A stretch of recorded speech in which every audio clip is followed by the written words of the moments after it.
ചേച്ചിക്കൊന്നും സംഭവിക്കില്ല. അമ്മ സമാധാനായിട്ടിരിക്കെ. ഇതിൽ കൂടുതൽ എന്ത് സംഭവിക്കാൻ എന്റെ മോക്ക്? നന്ദനെ കല്യാണം കഴിച്ച അന്ന് മുതൽ അനുഭവിക്കാൻ തുടങ്ങിയതല്ലേ. മരിച്ചവരെ പറയാൻ പാടില്ല. എന്നാലും ആ മീര കാരണം പാവം എന്റെ മോള് കുടിച്ച കണ്ണീരിന് കണക്കുണ്ടോ? ആദ്യം നന്ദന്റെ പേരില് മീര പ്രയാസപ്പെടുത്തി, പിന്നെ മീര മരിച്ചതിന്റെ പേരില്. പെറ്റ വയറിന് മക്കളുടെ ദുഃഖം താങ്ങാൻ പറ്റില്ല. അമ്മ ഇങ്ങനെ കരഞ്ഞ അച്ഛന്റെ അവസ്ഥ എന്താവും? അതൊന്ന് ആലോചിക്കേ. എനിക്ക് വയ്യ. എനിക്ക് എന്റെ മോളെ കാണണം. അമ്മേ,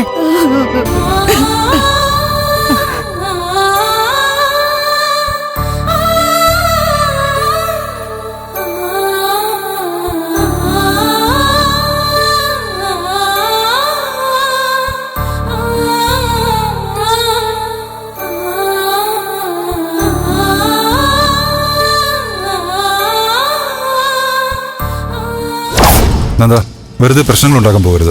അറിയാലോ, ആ സി ഒരു പ്രത്യേക ടൈപ്പാ. എന്നുവെച്ച് എന്ത് സഹിക്കണമെന്നാണ് സാർ? പോലീസ് സ്റ്റേഷനിൽ ഇതാണ് അവസ്ഥയെങ്കിലും.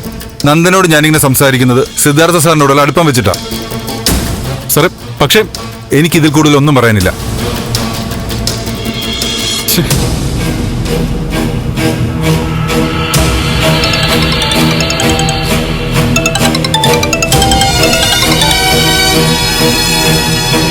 ഹലോ.